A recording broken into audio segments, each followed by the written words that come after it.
The journey of the average truth seeker begins upon the realization that the game of life is rigged against us from the start.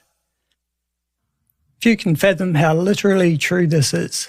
Before most are able to actively play the game, an obstacle is unwittingly placed in our way. In the late 1800s and the early 1900s, the Rockefeller cartel, basically, they were philanthropic.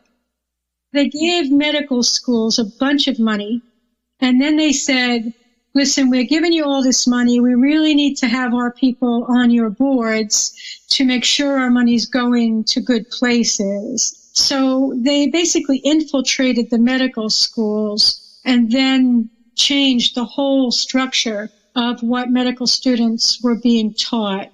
They also, there's a cult, and I don't want to go deep into this Luciferian cult that is actually of Judaic origin. But this cult bought out all the medical journals and subsequently started promoting lies in their medical journals. For example, lies about alleged benefits of things like circumcision. So they have been able to mind control the population from what we call science, which is totally satanic, from top to bottom, what science has been promoting. If we look at what science has delivered in the form of fluoridated water, genetically modified foods, vaccines, all of this extremely harmful stuff has been coming through the scientific community, which is part of this Luciferian cult. And the medical system is a fundamental component of this that's also controlled by the same cult. This may be uncomfortable for people to hear, but understanding that we're dealing with a Luciferian force that has masterminded the means of mind controlling us and genetically altering us so that we are mutants. Literally, we have very little of our brain capacity actually functioning, and most of our genetic potential is dormant. We have ultrasound, vaccines and pregnancy, induction that includes the use of Pitocin. Pitocin being synthetic oxytocin, which tricks the brain, and stops the production of natural oxytocin or undermines it severely, blocking bonding and destroying the baby's oxytocin receptor sites. Oxytocin, in its natural form, being the primary bonding agent that allows babies and mothers and fathers to bond and experience love for each other at birth. They're damaging the babies for life. This is followed by epidural, which also tricks the mother's brain so that she's not producing the opiates and beta endorphins and all of these beautiful things that will also create powerful bonding and a powerful experience of well-being and love. Followed by cesarean section, which also interferes with bonding. Followed by cord clamping, which cuts off the baby's oxygen supply, causing further brain damage. Followed by eye ointments, which also block bonding.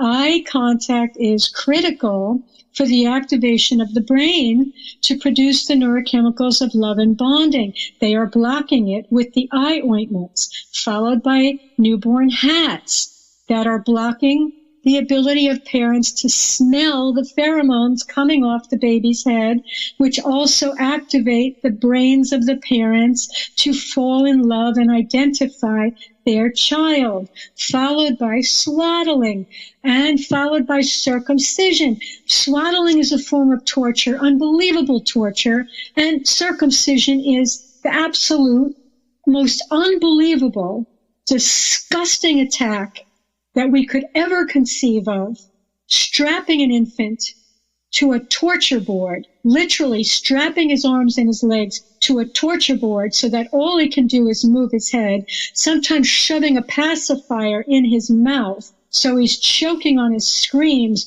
while you systematically jam a sharp metal instrument into his penis, sticking it in between the foreskin, which is attached to the glands, jamming it in there, and then ripping the foreskin off of the glands of the penis without anesthetic.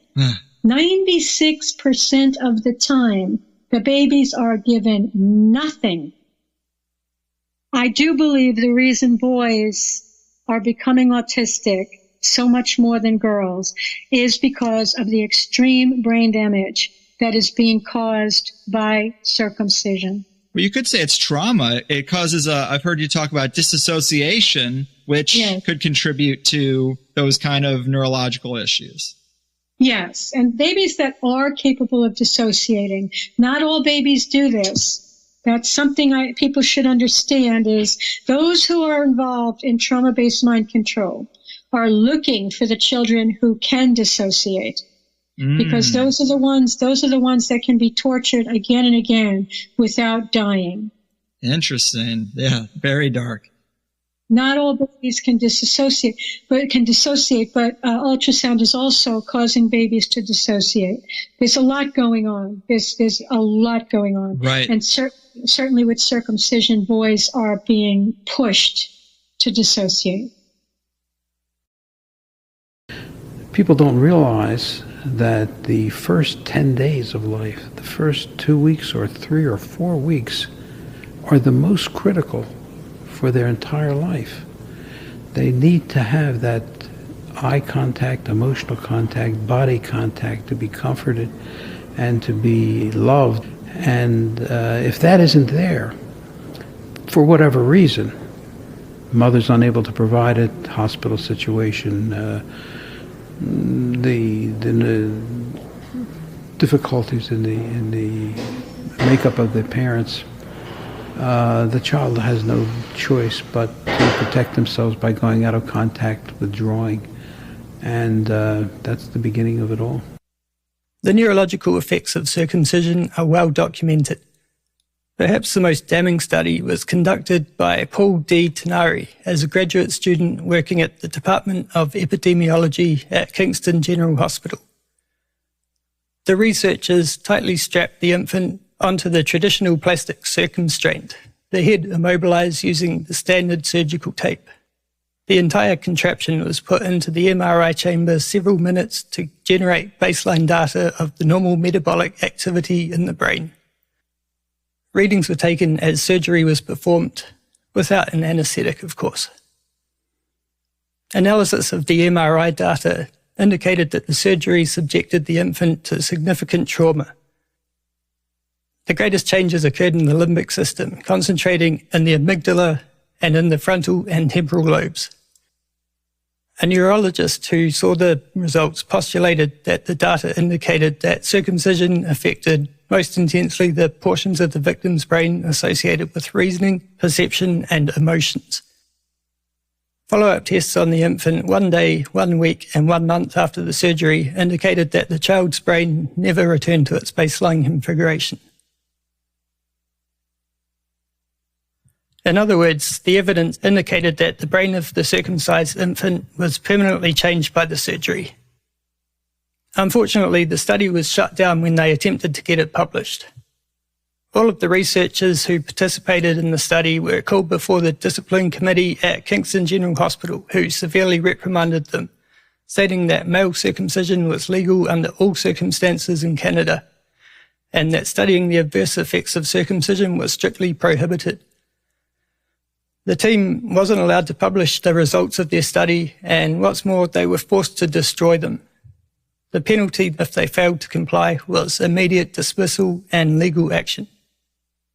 Other studies have found that these procedures often produce symptoms which are similar to those of childhood sexual abuse, including disassociation and the development of a negative body image. The majority of boys circumcised as children and adolescents meet diagnostic criteria for post-traumatic stress disorder. The first days of life after birth are the most important. But nobody knows that because there's no memory of what happened to us when we were little. And because we have no memory, it's always thought, well, if I can't remember it, it can't have effect. Which is so clearly not true and proven in so many ways. Dreams, hypnotism, all of these things bring up stuff that are completely out of our conscious awareness during our waking life. So all of this is going on inside of us, and it's held within us, and it's never forgotten.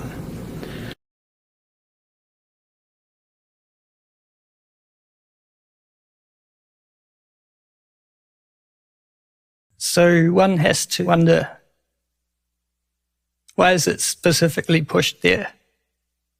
And what are its effects? This lengthy quote from circumcisioncomplex.com goes some way to explain it.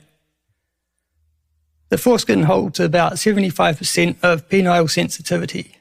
It is densely populated with receptors and engages a large region of the brain.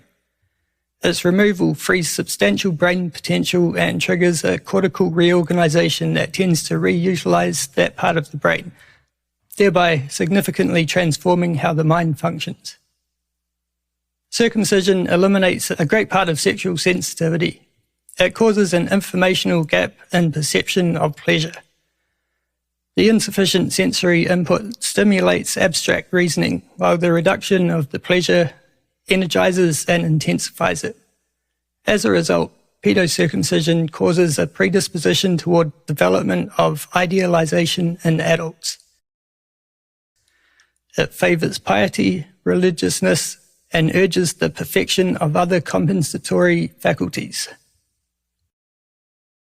It enforces an artificial intellectual advance consistent with the experience and environment. Circumcision generates a deficiency of sexual gratification and induces a psychological complex that attempts to make up for it. The compensations of the circumcision complex are diverse. They range from sexual or general possessiveness to interest in impalpable reality that can sublimate in different levels of conceptual reasoning, such as religion, morals, philosophy, science, and art. Such endeavours can, of course, be positive for the individual and for the society, but there are profound implications inherent in the elimination of sensitivity and detachment from reality. Abstract reasoning is inadequate in much the same way as oversimplification is inaccurate and fabricates prejudice. Circumcision draws the mind away from its natural course and towards simplified generalizations that substitute for the lost pleasure.